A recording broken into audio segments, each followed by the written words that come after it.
Me trataron como a la sirvienta en la cena de compromiso. Mi madre dijo que yo no era nadie. Pero cuando el padre del novio, un poderoso empresario, me vio, casi se desmaya. Él sabía exactamente quién era yo y por qué su futuro dependía de mi firma. La cara de mi hermana cuando él me besó la mano no tiene precio. Mi nombre es Mireya. Si me buscas en Google, verás una foto sobria, sin sonrisas, con mi toga negra en las escaleras del Poder Judicial de la Federación. La descripción dirá, jueza federal Mireya Dalton. Dirán que a mis 34 años soy la magistrada más joven de mi distrito, conocida por mi rigor en casos de cuello blanco y crimen organizado. Dirán que soy incorruptible. Pero si me preguntas a mí, te diré que he pasado la mayor parte de mi vida sintiéndome invisible. Hace apenas una hora, estaba en mi estrado, golpeando mi mazo de madera con la fuerza exacta para sellar el destino de un exgobernador corrupto. La sala estaba helada, los abogados temblaban. Me llamaban, su señoría, y me trataban como a la encarnación de la justicia. Era una sala donde mi palabra pesaba millones de pesos y decidía años de libertad. Ahora, estoy sentada en un Suru de 2012, atascada en el tráfico de la colonia Roma, a 3 cuadras de la casa de mis padres, preparándome para entrar en el único lugar donde mi título no vale ni el papel en el que está impreso. El aire acondicionado del coche lleva años sin funcionar, pero en este momento no me molesta. Prefiero el aire caliente a la asfixia social que me espera. La razón de mi visita es la pedida de mano de mi hermana, Fabiola. Un evento que mi madre, Socorro, ha catalogado como el pasaporte social de la familia. Fabiola se casa con Esteban, el hijo de don Rogelio, un empresario del sector transportista cuya riqueza se mide en cientos de millones de pesos y cuya reputación se mide en rumores de negocios turbios. Cuando recibí la invitación, no había jueza Dalton ni magistrada Mireya. Había solo Mireya, la hermana que, según el texto de Fabiola, no tiene por qué venir si está ocupada con sus cositas de oficina. La familia de Esteban es muy de alta sociedad, trata de no hacer el ridículo, ¿va? Siempre he sido la cosita de la familia. Aparqué mi Suru tan lejos como pude, cumpliendo sin que me lo pidieran. Bajé del coche, con mi traje sastre negro, sencillo pero bien cortado. El negro es mi armadura. Es lo que uso cuando quiero que me tomen en serio. Es el color que uso en la sala. Al acercarme a la casa, el contraste me golpeó. Mi madre había convertido nuestra casa de clase media, con sus paredes color beige descoloridas, en una réplica exagerada de una mansión de Polanco. Había orquídeas blancas por doquier y una alfombra roja de terciopelo que llevaba hasta la puerta. Afuera, una flota de camionetas blindadas y autos de lujo de la familia de don Rogelio ya taponaba la calle. Inhalé profundamente y me dirigí a la puerta de servicio. Mi madre me había dado instrucciones específicas: no entres por la principal, mijita. La entrada principal es para la gente importante. Entra por la cocina y ayúdanos a bajar la comida. Mi misión había comenzado. La misión de ser la hija invisible. El olor me asaltó al cruzar la puerta trasera, una mezcla caótica de perfume caro de gardenia que usaba mi hermana, vapor de comida grasosa y el hedor dulce y sofocante de las flores en exceso. Encontré a mi madre, Socorro, en medio del frenesí. Llevaba un vestido de encaje que le quedaba 2 tallas más pequeño y un collar de perlas de imitación. Estaba roja, gritando a una pobre muchacha de la empresa de banquetes. Mireya, por fin, ya era hora. Chilló, sin darme siquiera un abrazo, sino señalándome directamente con el dedo. Su voz era aguda, diseñada para herir, el único instrumento que realmente dominaba. Quítate esa chaqueta tan aburrida, pareces una contadora funeraria. Y mira, la cocinera, la señora Estela, tuvo una emergencia. Solo quedó la tía Toña, y la pobre ya está mayor. Vi a la tía Toña encorvada sobre una olla gigante. Tía Toña no era mi tía de sangre, sino la prima lejana de mi abuela que siempre nos ayudó en casa, la única persona que alguna vez me ofreció una sonrisa genuina. Sabía que tía Toña sufría de dolor crónico en la espalda. No tienes corazón, mamá, dije, quitándome la chaqueta negra y mi brazalete de plata. Lo puse en mi bolso, que coloqué discretamente en la lavandería. Ay, no vengas con tus dramas de abogada idealista. Me espetó. La vida es pragmática. Fabiola va a salvar a esta familia de la mediocridad, y tú vas a cooperar. Mira. Mi madre me lanzó un delantal blanco y sucio. Póntelo. Si la familia de don Rogelio te ve, dirán que eres parte del personal. Si te preguntan, dices que eres ayudante de cocina. Así evitamos que piensen que somos unos nacos por tener una hija que no vale la pena. El delantal era la metáfora perfecta de mi vida. Me reducía a una función, a una mano de obra sin rostro. Mi madre me estaba pidiendo que me pusiera un uniforme de servidumbre para preservar la ilusión social de mi hermana. Era el golpe final. Me lo puse. Lo hice por tía Toña, no por ellos. Ya vete a las bebidas. Ordenó Socorro. Asegúrate de que los vinos que don Rogelio regaló estén a la temperatura perfecta. Son botellas carísimas, ni se te ocurra tocarlas si no sabes. Me dirigí al rincón de las bebidas. Mi padre, Vicente, estaba allí, escondido detrás de una columna, jugando en su teléfono. Levantó la vista por un segundo. Hola, hija. Llegaste, dijo, volviendo inmediatamente a su pantalla. Pasividad. Era su forma de amor. Estar presente, pero nunca involucrado. Hola, papá. ¿Y el trabajo? ¿Todo bien en la oficina? Preguntó sin interés. Sí, papá. Acabo de condenar a un exgobernador. Ah, qué bien. Cosas de oficina, ya sabes, murmuró. No levantó la vista.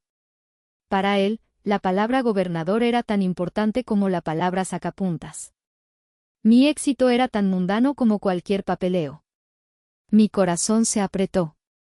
Me concentré en el hielo y las botellas. Si quería su respeto, tendría que quitárselo. Y la noche era joven. Mientras abría las cajas de copas de cristal, el olor del perfume de Fabiola invadió la cocina. Entró como un huracán, riéndose histéricamente con su prometido, Esteban. Mira, mi amor. Mi hermana. Chilló Fabiola, sin ninguna calidez. Su voz era dulce y melosa, una voz que mi madre había entrenado desde la infancia para obtener lo que quería. Esteban, un joven de traje caro y sonrisa pulcra, me miró de arriba a abajo. Su ceja se alzó al ver el delantal. Hola, Esteban, dije, ofreciendo una sonrisa plana. Hola, Mireya, ¿cierto? Dijo, la incomodidad palpable en su voz. Me trató como a una curiosidad. Fabiola dijo que trabajabas en ¿administración pública? Papelería importante, ¿cierto? Fabiola se rió, puso una mano protectora en el hombro de Esteban y habló por mí, como siempre hacía. Sí, mi amor. Es como una secretaria en el ayuntamiento. Es aburrido. Pero alguien tiene que hacer ese papeleo, ¿no? Ella es muy de eso. Muy de papeles. Es nuestra oveja negra, pero la queremos, se rió, pero el afecto era tan falso como el collar de perlas de mi madre. Esteban forzó una sonrisa. Era la sonrisa de un hombre rico que tolera a la familia pobre de su prometida. Una sonrisa condescendiente que me revolvió el estómago.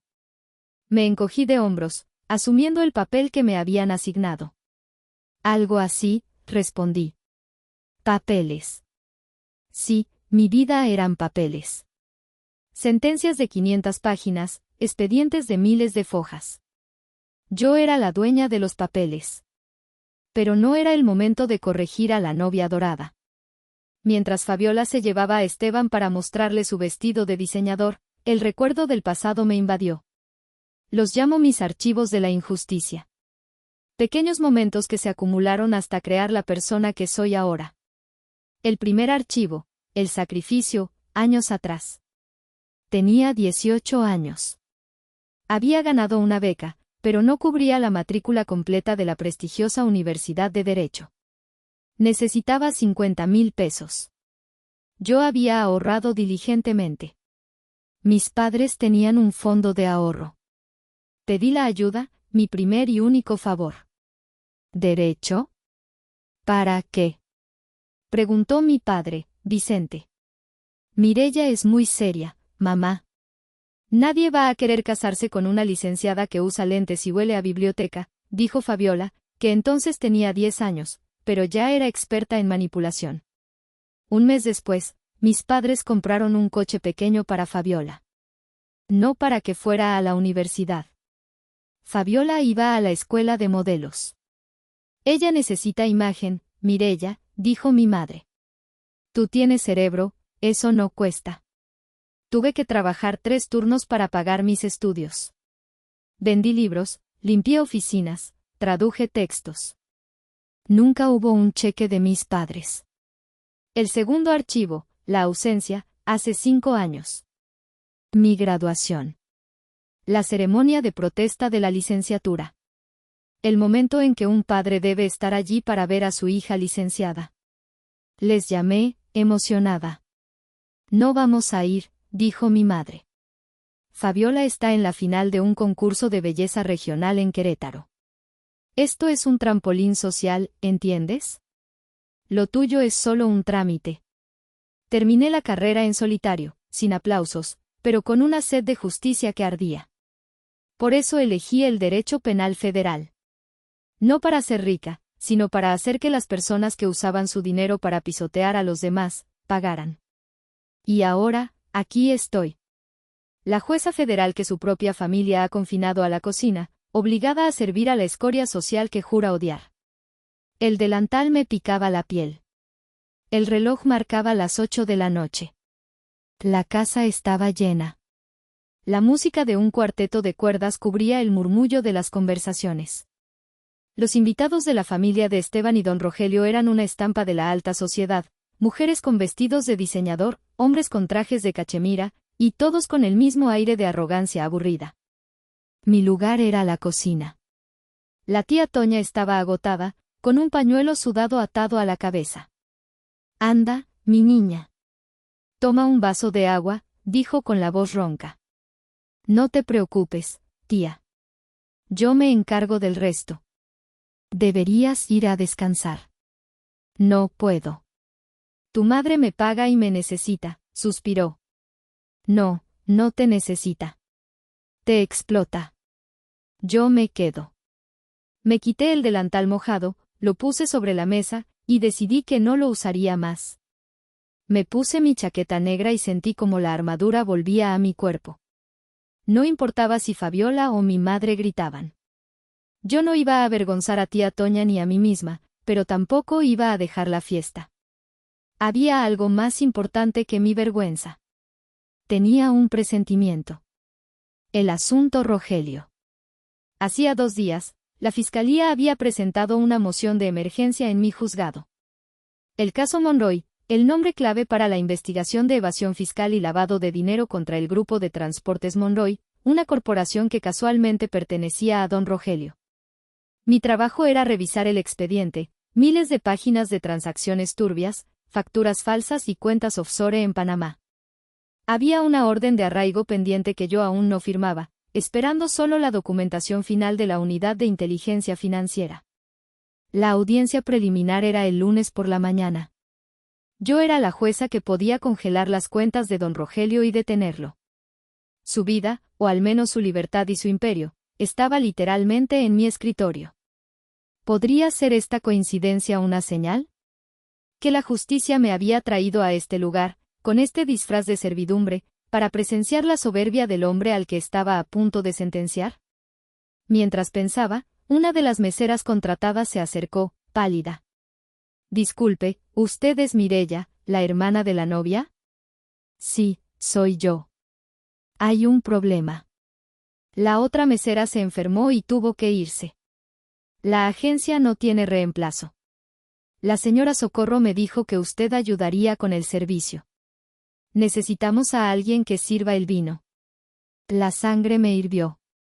Mi madre no solo me había degradado a ayudante de cocina, ahora me convertía en mesera, un papel que mi educación y mi posición profesional superaban en años luz. Fabiola entró en la cocina, con un semblante de angustia exagerada. Mireya, por favor. Es una emergencia de imagen. La tía Toña no puede con el vino, y don Rogelio acaba de pedir su botella especial. Si no la servimos ya, va a pensar que somos unos gatos. Fabiola, yo no soy tu empleada. Claro que lo eres. Te pusiste el delantal. Me debes esto. Te pagué un coche cuando tenías 18 años. Gritó, distorsionando la verdad sin vergüenza. La mentira era tan grande que me hizo sonreír. Mi sonrisa de, voy a sentenciarte. Dices que te debo, ¿verdad? Muy bien, Fabiola. Pagaré mi deuda. Tráeme el sacacorchos. Yo serviré el vino de don Rogelio. Pero lo haré a mi manera. Tomé el sacacorchos de plata con una frialdad profesional. Mis manos, acostumbradas a sostener plumas estilográficas y expedientes, ejecutaron el ritual de abrir la botella de vino de don Rogelio con una precisión inmaculada. Era un vino tinto de La Rioja, carísimo, con una etiqueta que prometía distinción y antigüedad. Mi padre, Vicente, me miró con una mezcla de pánico y alivio. Estaba más preocupado por no ofender a su futuro consuegro que por la humillación de su propia hija. Ten cuidado, Mireya. No vayas a mancharte. Si te ven así, van a pensar que soy la ayuda. Ya lo sé, papá. Es lo que quieren, dije cortando su voz, sin mirarlo. Salí de la cocina con la botella y una copa de cristal brillante. El salón principal era un escenario de vanidad. La luz del candelabro se reflejaba en los dientes perfectos y los relojes de oro. Fabiola estaba en el centro, agarrada del brazo de Esteban, riendo de forma teatral mientras contaba una anécdota ridícula sobre su último viaje a Cancún. Fui directamente a la mesa principal, donde don Rogelio presidía la cena como un rey gordo y arrogante. Llevaba un traje de seda azul y una sonrisa de suficiencia que me recordó a las fotos de los expedientes. El hombre emanaba un aire de que podía comprar todo. Fabiola me vio y sonrió, una sonrisa cruel que decía, te tengo justo donde te quiero. Me acerqué a don Rogelio, mi rostro era una máscara de neutralidad. Llené la copa de Esteban. Él asintió apenas. ¿Y tú quién eres, chula? Preguntó una de las amigas de Fabiola, Penélope, con un tono condescendiente, mientras extendía su copa. Soy Mireya. Ah, ¿la de la organización? Felicidades. Lo estás haciendo muy bien. Este vino es exquisito, dijo Penélope, ignorando por completo que estaba hablando con la hermana de la novia. Es un Rioja 2005, dije con voz monótona, sirviendo la copa. Fabiola intervino, su risa resonaba. Ella no sabe nada de vinos. Es solo una gata de la administración. No te molestes. Chistosa, ¿verdad? Se cree importante, dijo Fabiola. Usó la palabra gata, un término muy despectivo en México para referirse a una sirvienta o empleada de bajo nivel. Don Rogelio, absorto en su conversación con su esposa, apenas me miró. Me sirvió una copa y luego otra. La humillación se sentía como un puñal clavado, pero mi estoicismo no se rompió. En mi mente, yo no era Mireya la mesera y yo era la jueza federal Mireya Dalton, tomando notas mentales sobre el carácter de los posibles futuros acusados. Finalmente, llegué a don Rogelio. ¿El Rioja 2005? Magnífico. Dijo con voz de trueno. Me extendió la copa. Sírveme hasta arriba, mi reina. La vida es para vivirla sin medidas. Como mi dinero. Mientras llenaba su copa, Fabiola se inclinó hacia Esteban, susurrando algo sobre mí, riéndose a carcajadas. ¿Qué dice? Preguntó Esteban. Le dije que Mireya es tan aburrida que ni siquiera sabe cómo coquetear. Nunca tendrá un hombre como tú, dijo Fabiola en voz alta, asegurándose de que la escuchara. Ese fue el punto de no retorno. No fue el delantal, no fue el vino. Fue la mentira absoluta sobre mi valor como persona. Me aparté de la mesa, el corazón latiendo con una determinación helada. Me dirigí a la lavandería, donde dejé el sacacorchos. Saqué mi chaqueta negra y la abrochadora. Mis manos temblaban un poco. De regreso, evité la cocina. Caminé por el pasillo lateral, mi rostro ya no era una máscara de neutralidad, sino una placa de acero. Me detuve frente a un espejo en el pasillo. La mujer que me devolvió la mirada no era Mireya la mesera. Era la jueza. Me ajusté el cuello. Saqué mi teléfono.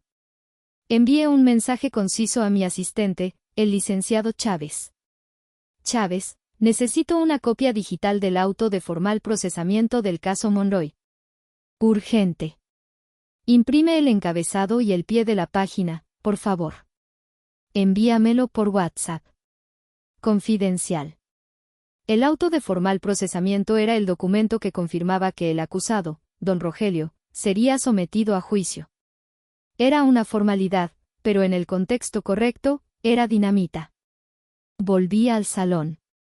Me senté en una mesa al fondo, bajo una de las feas columnas adornadas con orquídeas. Ya no me movía.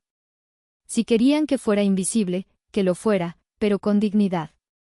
Fabiola se puso de pie. El silencio era instantáneo. Quiero agradecerles a todos por venir, dijo, levantando su copa. Su voz era dulce, exagerada. Comenzó su discurso, lleno de clichés sobre el amor, la riqueza y el destino. Habló sobre lo difícil que fue para ella encontrar su camino, siendo tan sensible y artística. Luego, como era de esperarse, llegó el momento del sacrificio humano, yo. Y quiero darle las gracias a mi familia, dijo, mirando a mi madre. Luego, sus ojos se posaron en mí. Fabiola sonrió, y su sonrisa era puro veneno. Y a mi hermana mayor, Mireya. Ella siempre fue la seria. La que usaba lentes, la que leía libros aburridos en lugar de salir a vivir. Hubo una risa ligera en la mesa principal. De hecho, continuó Fabiola, elevando la voz, a Mireya le gusta tanto el papeleo que decidió hacer de su vida un papeleo constante. Trabaja en la administración, y le encanta. Es una gran capturista de datos. Una gran oficinista. Esteban sonrió condescendientemente. Fabiola me guiñó el ojo. Un gesto de burla y superioridad. El mensaje era claro, sé que soy mejor que tú. Y ahora todos lo saben. Mi teléfono vibró en mi bolso. Era Chávez. El documento estaba aquí. Me levanté despacio, doblando mi servilleta con una precisión notarial. Me acerqué al grupo de forma silenciosa. Disculpa, Fabiola, dije, interrumpiendo su discurso. Mi voz era baja, pero tan firme que hizo callar la música. ¿Qué quieres, Mireya? ¿Necesitas dinero? Dijo Fabiola, su rostro se contrajo. No. Quiero aclarar algo sobre mi trabajo. Es importante para tu futuro. Esteban intervino, con la voz suave y condescendiente. No te preocupes, Mireya. Sabemos que el trabajo de secretaria es fundamental para el país. Es un honor. Mireya lo miró fijamente. La sonrisa de Esteban se borró, reemplazada por una incomodidad palpable. Gracias, Esteban. Pero no soy una secretaria. Soy una jueza federal. Y, precisamente, mi trabajo esta noche es revisar los antecedentes penales de las familias con las que nos relacionamos. El salón se hundió en un silencio tan espeso que se podía cortar con un cuchillo. El silencio no era un vacío. Era un sonido. Era el sonido de la verdad golpeando a 100 personas de golpe. Fabiola se quedó con la boca abierta, su sonrisa cruel congelada en una mueca grotesca. Esteban, el prometido, se puso de un color rojizo intenso. Jueza. Balbuceó Fabiola. Se rió, pero fue un sonido seco, sin humor. Ay, Mireya. La misma broma de siempre. No le hagan caso, es que tiene un sentido del humor muy nerd. No es una broma, Fabiola, dije con la serenidad de una estatua. Mis ojos no abandonaban el rostro de don Rogelio. Don Rogelio, el patriarca, el que creía que podía comprar el mundo, me miraba. Sus ojos, inicialmente entrecerrados por la irritación ante la interrupción, ahora se abrían de par en par. La arrogancia se derritió de su rostro como cera. Se levantó, lentamente. Un momento, su voz de trueno se redujo a un murmullo tembloroso. Dio 2 pasos hacia mí. Mi madre, Socorro, se acercó, tratando de salvar la situación. Ay, don Rogelio. Ella es solo la que ayuda en el ayuntamiento. Es una gata. Ella ni siquiera es importante. Nosotros somos gente de bien. Cállate. Gritó don Rogelio. Fue un rugido. No le estaba gritando a mi madre, le estaba gritando al caos que ella había desatado. Don Rogelio me estudió. Me miró el rostro, los ojos, la forma en que estaba parada. Vio la falta de miedo, la autoridad innata que un delantal no podía ocultar. Él había visto mi foto en los informes de la fiscalía. Mi rostro era familiar, el rostro de la mujer que podía firmar su sentencia. Usted es la licenciada Dalton, dijo, usando la forma de tratamiento respetuosa, licenciada. Luego corrigió, con voz de ultratumba, usted es su señoría. La jueza Mireya Dalton. El aire se hizo denso. La mención de su señoría, Your Honor, resonó en el salón. Fabiola cayó al asiento. Esteban la miró, luego me miró a mí, con un terror genuino. ¿Qué está pasando, papá?, preguntó Esteban. Don Rogelio no le respondió. Estaba concentrado en mí. ¿Qué hace usted aquí, jueza? ¿Vino por el caso?, preguntó Rogelio, con la voz ahogada. El vino tinto derramado en la mesa principal ahora parecía sangre. No, don Rogelio. Yo vine a pagar una deuda con mi familia. Estaba sirviendo el vino de un hombre que se jacta de que el dinero es la única ley, dije, con una calma que lo desarmó. Esteban se puso pálido. Un hombre de la mesa de atrás, vestido con un traje muy caro, se levantó con un salto. Es la jueza Dalton. La que lleva el caso de los Monroy. La que firmó la orden de arraigo del Grupo Central. En la alta sociedad mexicana, los apellidos y los escándalos viajan rápido. El secreto había estallado. El miedo en los ojos de don Rogelio era más satisfactorio que cualquier plato de comida fría que pudiera haber servido.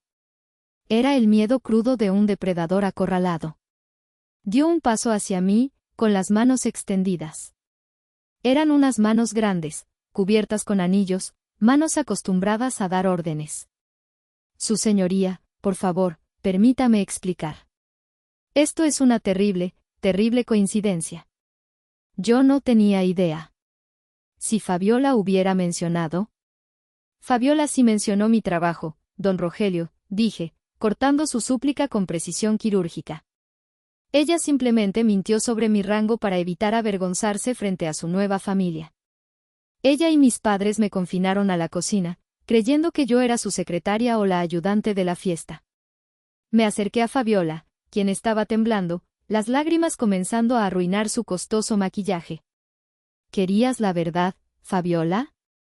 Aquí está. Esta es la verdad sobre tu hermana, la verdad que tú y tus padres intentaron enterrar bajo un delantal sucio y una mentira barata. Mi padre, Vicente, finalmente encontró su voz, pero era la voz de la negación total. Mireya, no es cierto. Era una broma. Una broma de mal gusto, pero una broma de familia. Una broma que afecta a la integridad de su juicio, jueza. Preguntó don Rogelio, volviendo a usar la formalidad para recordarme mi deber. Él estaba luchando por su vida. La integridad de mi juicio es incuestionable, don Rogelio. De hecho, su presencia me proporciona una perspectiva invaluable sobre la moral y la ética de su círculo familiar. Es una prueba circunstancial sobre su carácter. La multitud en el salón comenzó a murmurar, sacando sus teléfonos. No para tomar fotos de la novia, sino para googlear, jueza Mireya Dalton. El cuarteto de cuerdas en la esquina se detuvo en una nota disonante.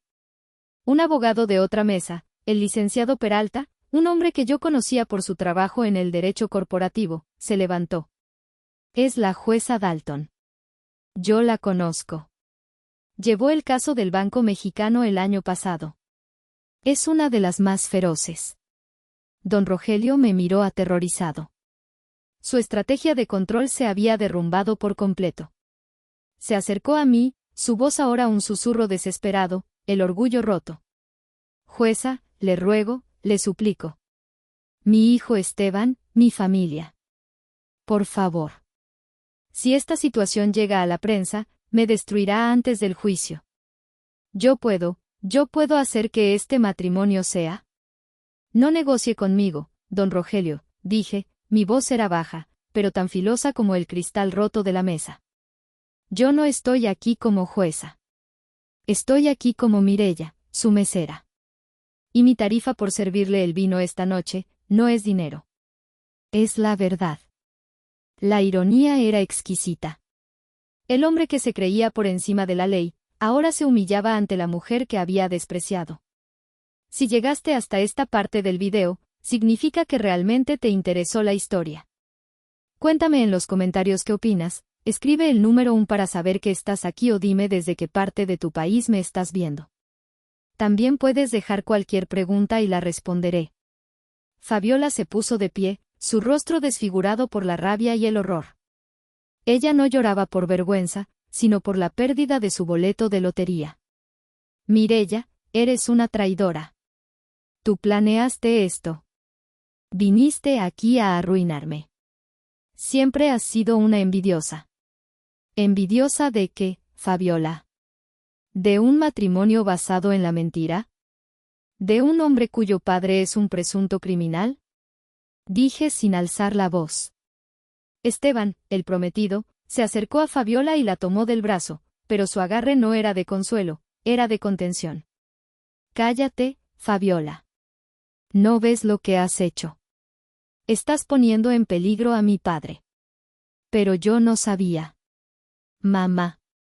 Dile que yo no sabía que ella era una THM Pan. Gritó, volviéndose hacia mi madre. Mi madre, Socorro, se acercó a mí, con las manos juntas en una súplica desesperada. Su rostro era un estudio de la avaricia que se encuentra con la ruina. Mireya, mi hijita, mi amor. Todo fue un malentendido. Era una broma. Yo solo quería que te vieran humilde. Para que no piensen que somos arrogantes. Yo te quiero, hija. Lo sabes. ¿Me quieres, mamá? Pregunté, mirándola fijamente. Le acerqué una mano. No para tomar la suya, sino para que viera la placa de metal en mi traje negro. El día que juré mi cargo, te llamé. Estaba sola. ¿Dónde estabas? Estabas con Fabiola, comprando un vestido. El día que tuve la beca para la universidad, ¿qué hicieron? Le compraron un coche a Fabiola. Me pusieron un delantal. Me hicieron una gata para que el futuro de Fabiola brillara. No es amor, mamá. Es explotación. Las palabras cayeron como piedras sobre el suelo de mármol de mi casa. Mi padre, Vicente, seguía en su rincón, pero su rostro no era pasivo. Era de terror. Él finalmente estaba viendo el alcance de su complicidad. Mireya, murmuró mi padre. No, papá. Tú te callaste. Tú permitiste que la mentira de Fabiola se hiciera la ley de esta casa. Tú preferiste la comodidad de no confrontar antes que el honor de defender a tu hija. En ese momento, vi a tía Toña en la puerta de la cocina. Estaba llorando, pero no de tristeza, sino de alivio. Me hizo un gesto con la cabeza. Ella era mi único testigo. La gente en el salón estaba histérica, susurrando, tomando fotos. La pedida de mano se había convertido en un escándalo público y un asunto legal. Don Rogelio interrumpió la escena familiar. Jueza Dalton, si me permite. Yo no tengo por qué estar aquí. Por favor, permítame retirarme. Esto es un ataque a mi reputación. Claro que puede retirarse, don Rogelio. Pero no olvide que este domingo vence el plazo para presentar sus documentos finales. Si falta un solo papel en mi escritorio el lunes por la mañana, entenderé que su ausencia de esta noche es una declaración formal de su poca cooperación con la justicia. Don Rogelio no perdió el tiempo. Con la dignidad rota, agarró a Esteban y a su esposa y se dirigió a la salida. Vámonos de aquí. Vámonos. ¿Y tú, Fabiola? Ya veremos si te casas con mi hijo después de este ridículo. Una criminal en la familia es una cosa, pero una jueza incorruptible es otra. Gritó, su voz se rompió por la frustración. Fabiola se quedó sola en medio del salón, su vestido de seda verde ahora parecía un disfraz patético. Esteban se fue sin mirarla. Él no amaba a Fabiola, amaba la conveniencia social de casarse con una mujer sin problemas. Y ahora, Fabiola era un problema legal. Mi madre me agarró de la mano con una desesperación que no había sentido en toda su vida. Su voz era dulce, por fin genuina. Mireya, hija mía, nos has salvado. Fabiola no debe casarse con ese narcoempresario. Tú lo has sabido manejar. Eres una heroína. Eres mi hija. No, mamá. No te he salvado. Te he condenado. Me zafé de su agarre. Mi piel se erizó con el contacto.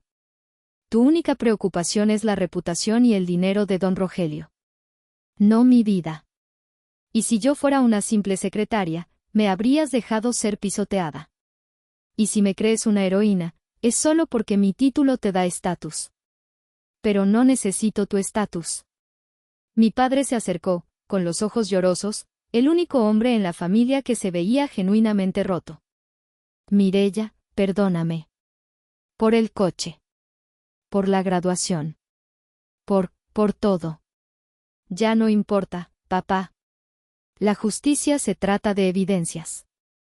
Y tú no tienes evidencia de que alguna vez me hayas defendido. Saqué mi teléfono y abrí la foto que Chávez me había enviado. Era el encabezado del auto de formal procesamiento contra don Rogelio. Lo amplié y lo puse en la mesa principal, justo al lado de las copas derramadas. Grupo de Transportes Monroy. Juez, Lic. M. Dalton. Delito, evasión fiscal agravada y lavado de dinero. Fecha de audiencia, lunes 8 de la mañana. El papel, que era mi vida, ahora era la sentencia de la suya. Era la última palabra. La gente, al ver el documento oficial, dejó de murmurar y comenzó a salir corriendo. La fiesta se vació en cuestión de minutos. El salón, antes lleno de risas y música, ahora era un monumento al silencio. Me quedé sola en el salón, entre las orquídeas blancas y la mancha de vino tinto. Fabiola se había ido a su habitación a llorar, y mis padres estaban en la cocina, discutiendo a gritos sobre quién era el culpable de no haber investigado mejor a don Rogelio. Me acerqué a la mesa principal. Recogí la servilleta de lino que había doblado con tanta pulcritud. Me puse la chaqueta negra y guardé el teléfono. El trabajo estaba hecho. No era venganza. Era la ejecución de la verdad. Vi mi reflejo en el cristal de una vitrina. Ya no me veía como la joven intimidada. Me veía como la mujer que había ganado, no por la riqueza o la belleza, sino por el rigor y el trabajo duro. Fabiola apareció en el umbral, sus ojos hinchados. ¿Satisfecha, Mireya? Preguntó, con voz rota. ¿Satisfecha de haberme destruido? De quitármelo todo. Tú misma te lo quitaste, Fabiola, respondí, sin emoción. Yo solo puse un espejo frente a tu mentira. Si te hubieras casado con Esteban, habrías estado ligada a un criminal, a un futuro oscuro. Yo no te destruí. Te salvé de una vida que tú valoraste más que la verdad. Yo nunca te hice nada, sollozó. Nunca. Nunca me hiciste nada. Me acerqué a la mesa. Señalé el lugar donde había estado mi delantal. Me hiciste una sirvienta en mi propia casa. Me robaste mi beca. Me negaste el derecho a existir como tu hermana, Solo porque no soy lo suficientemente fresa para tu imagen. Yo tengo el respeto de un país entero, pero en esta casa, me hiciste valer menos que el florero. Fabiola se quedó sin palabras. No tenía argumentos. El dinero de don Rogelio no es la ley. La ley soy yo, dije, usando mi frase de sentencia. Y mi ley dice que tú y tus padres deben dejar de vivir en la ilusión. Me di la vuelta para irme. ¿Y qué vas a hacer ahora?, preguntó Fabiola, su voz cargada de terror. Voy a casa. A dormir. Y el lunes voy a trabajar. Y voy a firmar la orden que podría congelar las cuentas de don Rogelio. Mi conciencia está tranquila. Salí del salón. Vi a tía Toña en la cocina, empacando sus cosas, sonriendo débil. Me acerqué a ella. Tía, toma. Es un pequeño adelanto de mi próximo sueldo, dije, dándole un fajo de 10,000 pesos. Y mañana descansa. Yo me encargo de que te paguen el mes. Tía Toña me abrazó, sus lágrimas empaparon mi hombro. Dios te bendiga, mi niña. Eres la única persona de verdad en esta casa. Esa bendición era más importante que cualquier título o elogio. Salí por la puerta principal, la misma que mi madre me había prohibido usar. No había carros de lujo, solo el silencio y la oscuridad. La alfombra de terciopelo roja, ahora descolorida y manchada de vino, parecía un camino hacia la nada. Me subí a mi Tsuru. El motor encendió con un ruido seco, humilde, pero confiable. El Tsuru era honesto, a diferencia de los autos blindados de don Rogelio. Conduje sin prisa por las calles de la Roma, lejos de la pretensión y el caos. La noche era fresca. Encendí la radio, sintonizando un programa de noticias tranquilo. Mi teléfono vibró sin cesar. Eran mensajes de Fabiola y mi madre. Fabiola, 2315, eres una desgraciada. Me has arruinado. Si pierdo a Esteban, te lo juro, me lo pagarás. Fabiola, 2320, mamá dice que si la arrestan a la familia de Esteban por tu culpa, tienes que ayudarnos, nos debes esto. El ciclo se repetía. La culpa, el miedo, la exigencia. Siempre la exigencia. Mi madre, Socorro, también me había enviado varios mensajes de voz, pero uno de ellos me llamó la atención. Mireya, soy tu madre. No importa lo que piensen los demás, tu padre y yo te queremos. Pero por favor, no te atrevas a arruinar el negocio de don Rogelio. Su empresa vale 500 millones de pesos. Si esa empresa cae, la sociedad nos va a señalar. No olvides que somos una familia, Mireya. Una familia. Piensa en la sangre. Apagué el teléfono y lo tiré al asiento de al lado. La sangre. La palabra que siempre usaron para justificar su abuso y negligencia. Me detuve en un semáforo. Miré mi reflejo en la ventana. Vi a la mujer seria, la THM Pan. Detrás de ella, había una niña herida, la que siempre quiso un abrazo. Show, don't tell. La herida de mi infancia no se curaría con la humillación de mi familia. Se curaría con el reconocimiento de mi propio valor. Llegué a mi apartamento, un lugar pequeño pero luminoso, lleno de libros y expedientes. Un lugar que yo pagué con mi propio esfuerzo. Al entrar, me quité el traje sastre. Lo colgué con cuidado. Era mi uniforme, mi armadura. Me senté en el sofá, cerré los ojos y reviví la escena, el grito de don Rogelio, la palidez de Esteban, la cara congelada de Fabiola. Ya no sentía ira. Solo paz. Una paz fría, metódica, como la de una sala de audiencias después de que se ha dictado la sentencia. Yo no necesitaba su aprobación. Yo era mi propia Corte Suprema. El lunes por la mañana, estaba en mi estrado. Eran las 8 de la mañana en punto. El aire acondicionado del juzgado era frío y eficiente. Yo vestía mi toga negra, mi rostro era inexpresivo. La sala estaba abarrotada. Periodistas, abogados, y en la primera fila, con un traje nuevo y una expresión sombría, estaba don Rogelio, flanqueado por un equipo de abogados carísimos. Lo miré. Él me miró. No había reconocimiento de la noche del sábado, solo la fría formalidad de la ley. No había tapaderas ni secretos. Señor Rogelio Monroy, dije, mi voz amplificada por el micrófono. Presente, su señoría. Se da lectura al auto de formal procesamiento. El tribunal procederá con el juicio según lo establecido por la ley. Don Rogelio tragó saliva. Él entendía que no había habido trato. No hubo favor. La jueza Mireya Dalton era incorruptible.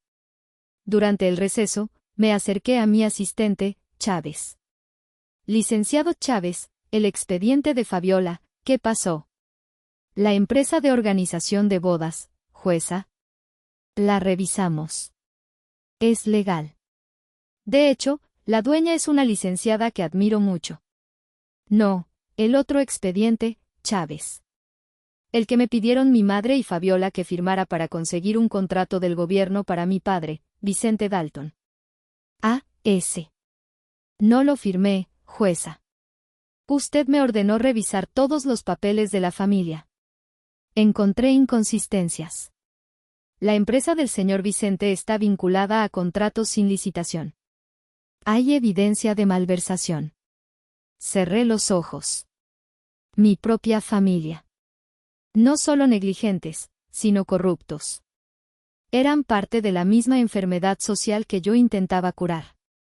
Muy bien, licenciado. Envíe el expediente a la Fiscalía de Delitos Federales. Que la ley siga su curso.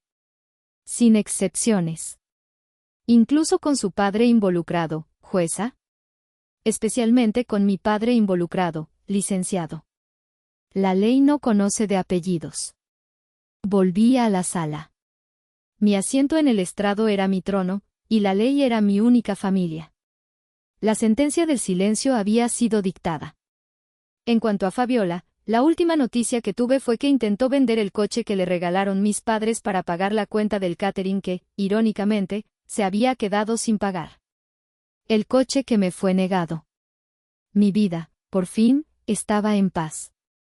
Ya no sentía la necesidad de que me vieran. Ya no era la hija invisible.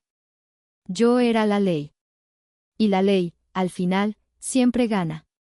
Me pregunté si estaba siendo demasiado dura con mi familia.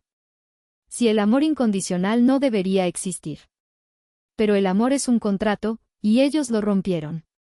Me pregunto si hice lo correcto al no hacer excepciones. ¿Creen que fui demasiado cruel al entregar el expediente de mi padre, o la justicia debe ser imparcial, sin importar el apellido?